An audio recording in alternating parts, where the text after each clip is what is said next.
Right. Phone tapping కేసులో తీగ లాగితే డొంక కదిలిద్ది అన్నట్లుగా రాధాకిషన్ రావు వాంగ్మూలంలో అయితే కొత్త విషయాలు కూడా వెలుగులోకి వస్తున్నటువంటి పరిస్థితి ఉంది. సో మరి ఆయన స్టేట్మెంట్లో ఎలాంటి విషయాలు బయటకు వచ్చాయనే విషయాలనైతే మా బ్యూరో చీఫ్ రాము లైవ్లో అందించడానికి సిద్ధంగా ఉన్నారు. రాము, చెప్పండి, రాధాకిషన్ రావు వాంగ్మూలంలో ఎలాంటి అంశాలు బయటకు వచ్చాయి, అసలు ఎవరెవరి ఫోన్లను ట్యాప్ చేసినట్లు ఆయన ఒప్పుకున్నారు, డీటెయిల్స్ ఏంటి? రాము, ఏదైతే రాష్ట్ర వ్యాప్తంగా సంచలనం సృష్టిస్తున్న ఫోన్ ట్యాపింగ్ వ్యవహారం రోజుకో మలుపు తిరుగుతుందని చెప్పి అనుకోవాలి. ఇప్పటికే అరెస్ట్ అయి జైల్లో ఉన్న పోలీసు అధికారులు ఏదైతే ఉన్నారో పోలీసులు తమ కస్టడీలోకి తీసుకొని ఈ అంశంపై విచారిస్తున్న సమయంలో అనేక విషయాలు బయటకు వస్తున్నాయి. ఇప్పటికే ఒకే సామాజిక వర్గానికి చెందిన ప్రభాకర్ రావు, అదేవిధంగా రాధాకిషన్ రావు, భుజంగరావు, ప్రణీత్ రావు వీళ్ళంతా కూడా వెలమ సామాజిక వర్గానికి చెందిన వాళ్ళుగా గతంలో బీఆర్ఎస్ పార్టీ రాష్ట్ర బీఆర్ఎస్ పార్టీ అధినేత మరియు మాజీ ముఖ్యమంత్రిగా పనిచేసిన కేసీఆర్ సామాజిక వర్గానికి చెందిన వారు పోలీస్ ఆఫీసర్గా వీరు పేరొందారు. మరోవైపు మున్నూరు కాపు సామాజిక వర్గానికి చెందిన తిరుపతన్న ప్రస్తుతం అంతా కూడా జైల్లో ఉన్నారు. ఇప్పటికే ఇంకా అడిషనల్ ఏదైతే ఇంటెలిజెన్స్ ఐజీ ప్రభాకర్ రావు చికిత్స కోసం ఏదైతే అమెరికా వెళ్ళారో ఇంకా ఆయన చికిత్స నిమిత్తం హైదరాబాద్ తిరిగి రాలేదు. కేవలం ఆయన ఫోన్లో మెయిల్లో ద్వారా టచ్లో ఉన్నారు. అయితే బీఆర్ఎస్ పార్టీ హయాంలో రెండవ దశ అధికారంలోకి వచ్చినాక మూడోసారి అధికారంలోకి వచ్చే ముందు జరుగుతున్న ఎన్నికల ప్రక్రియ తంతులో భాగంగా ఈ ఫోన్ ట్యాపింగ్ వ్యవహారం జరిగిందనేది పెద్ద ఎత్తున తెలుస్తూ ఉంది. ముఖ్యంగా గత అసెంబ్లీ ఎన్నికలకు ముందు బీజేపీ ఏదైతే మన తాండూరు ఎమ్మెల్యే పైలట్ రోహిత్ రెడ్డి మా ఫామ్ హౌస్లో కొంతమంది బీఆర్ఎస్ ఎమ్మెల్యేలను కొనుగోలు చేసేందుకు సంతోష్తో పాటు మరో కొంతమంది పూజారులను కూడా రంగంలోకి దింపి అడ్డంగా దొరికిపోయిన విషయం తెలిసిందే. బిఎల్ సంతోష్తో పాటు తప్పించుకోగా మిగతా వారిని కొంతమంది జైలుకు కూడా పంపారు బీఆర్ఎస్ ప్రభుత్వం. అయితే దీంతో పాటు మరోవైపు ఢిల్లీలో లిక్కర్ స్కామ్ ఏదైతే ఈరోజు రాష్ట్ర వ్యాప్తంగా దేశవ్యాప్తంగా సంచలనం సృష్టించింది. ప్రస్తుతం ఢిల్లీ లిక్కర్ స్కామ్లో ఇరుక్కొని మాజీ ముఖ్యమంత్రి కేసీఆర్ కూతురు జైల్లో ఊచలు లెక్క పెట్టాల్సి వచ్చిన పరిస్థితి మనం తెలుస్తూ ఉంది. ఈ వ్యవహారం అన్నిటి కూడా కాంగ్రెస్ పార్టీ ఈరోజు అధికారంలోకి వచ్చినాక రాష్ట్రంలో ముఖ్యమంత్రి రేవంత్ రెడ్డి ఈ పోలీసుల అధికారులపై కొంతమంది వెలమ సామాజిక వర్గానికి చెందిన పోలీసు అధికారులపై ప్రత్యేక నిఘా పెట్టారు. చాలా డిపార్ట్మెంట్లో వాళ్ళందరూ కూడా చాలా ముఖ్యమైన డిపార్ట్మెంట్లో ఉన్నారు కాబట్టి వాళ్ళందరిపైన నిఘా పెట్టడంతో ఏదైతే పోలీసు అధికారి ప్రణీత్ రావు ఉన్నారో ఈ ఫోన్ ట్యాపింగ్ వ్యవహారం అంతా కూడా తన చుట్టూ తిరుగుతుంది. అతన్ని పట్టుకొని అరెస్ట్ చేసి అన్ని విషయాలు విచారించగా ఈరోజు చాలామంది సిఐలు కానీ ఎస్ఐలు కానీ ఇతర స్పెషల్ బ్రాంచ్లో పనిచేస్తున్న వాళ్ళు కానీ ఇంటెలిజెన్స్లో పనిచేస్తున్న వాళ్ళు కానీ అందరూ కూడా బయటకు వస్తున్నారు రోజుకు ఒక్కొక్కరు.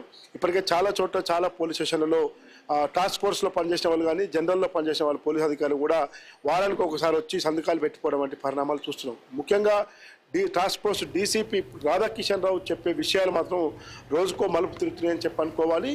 ముఖ్యంగా కేసీఆర్, హరీష్ రావు, సంతోష్ ఇట్లాంటి ముఖ్య నేతలే మమ్మల్ని వాడుకున్నారు. కేసీఆర్కు ప్రతిపక్షాలు చేసే ధర్నాల విషయంలో కానీ ఇతర విషయాల్లో కూడా ఆయనకు చిరాకు తెప్పిస్తాయి. ఆయన అసలు ఇట్లాంటి పడదు కాబట్టి అందుకే ఇందిరా పార్క్ వద్ద ధర్నా చౌక్ కూడా ఎత్తివేశామని చెప్పి ఆయన చెప్పడం జరిగింది. అయితే ముఖ్యంగా టీఆర్ఎస్ పార్టీలోనే అదే పార్టీలో ఇంకో నేతల పైన ఎవరెవరి మీద అనుమానాలు ఉన్నాయో, ఎక్కడెక్కడైతే టీఆర్ఎస్ నాయకుల మధ్య విభేదాలు ఉన్నాయో అక్కడ వాళ్ళ నేతలపైన కూడా ఈరోజు ఫోన్ ట్యాపింగ్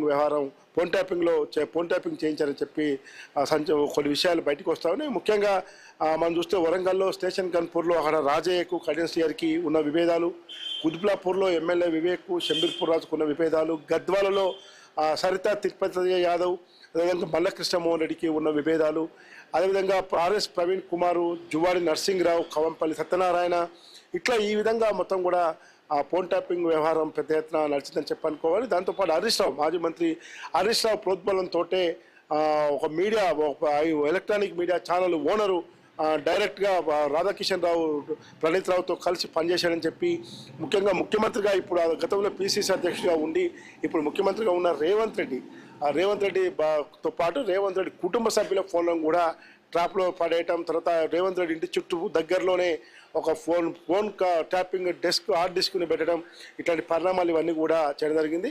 ముఖ్యంగా ఈ కేసులో ఒక వెలమ సామాజిక వర్గానికి చెందిన వాళ్ళందరూ ఈరోజు ఈ ఫోన్ ట్యాపింగ్ వ్యవహారంలో కొన్ని జైల్లో ఉండటం అనేది మాత్రం ఒక పెద్ద చారిత్రక అంశం అని చెప్పి అనుకోవాలి. ప్రస్తుతం గతంలో ఈ ఫోన్ ట్యాపింగ్ వ్యవహారం జరిగినప్పుడు ఏదైతే రాష్ట్ర డీజీపీగా ఉన్నాడో మహేందర్ రెడ్డి ఇప్పుడు కాంగ్రెస్ పార్టీ అధికారంలోకి వచ్చాక ఆయన ఈరోజు టీఎస్పీఎస్సీ చైర్మన్గా నియామకమయ్యారు. కాబట్టి ఫోన్ ట్యాపింగ్ వ్యవహారం కోసం మిషన్స్ కొనుగోలు చేయాలన్నా కూడా దానికి సంబంధించిన వస్తువులు కొనుగోలు చేయాలన్నా కూడా కేంద్ర హోంశాఖ అనుమతి లేనిది సాధ్యం కాదనేది నిపుణులు చెప్తున్న విషయం. ఒకనొక సమయంలో కేసీఆర్ రాధాకిషన్ రావు గురించి ప్రశ్న అడిగితే రాధాకిషన్ రావు ఎవడు అని చెప్పి ఆయన మీడియాపై మండిపడడం జరిగింది. కాబట్టి కేసీఆర్ ఈ ఫోన్ ట్యాపింగ్ వ్యవహారం కానీ లిక్కర్ స్కామ్ వ్యవహారం కానీ ఇవన్నీ కూడా కేవలం రాజకీయంగా కుట్ర చేసి బీఆర్ఎస్ పార్టీని బలహీనపరిచే కుట్రలో భాగమే ఇవన్నీ చేస్తూ ఉన్నారు. ప్రధానంగా మేము బీజేపీ కేంద్రంలోని బీజేపీ బీఆర్ఎస్ పార్టీని ఖతం చేసే దానిలో భాగంగా శంకర్పల్లిలోని Tandur MLA pilot Rohith Reddy farm హౌస్లో బీఆర్ఎస్ ఎమ్మెల్యేలను అక్రమంగా అడ్డగోలు కొనే కుట్రపని నేపథ్యంలోనే దాన్ని మేము బయట పెట్టామని చెప్పి ఈరోజు ఈ లిక్కర్ స్కామ్ కానీ ఫోన్ ట్యాపింగ్ వ్యవహారం కానీ బయటికి తీసుకొచ్చింది. ఫోన్ ట్యాపింగ్ అనేది ఇప్పుడు జరుగుతున్న కొత్త ఫోన్ ట్యాపింగ్ కాదు, గత స్వాతంత్రం వచ్చినప్పటి నుంచి కూడా ఈ ఫోన్ ట్యాపింగ్ వ్యవహారం జరుగుతూ ఉంది.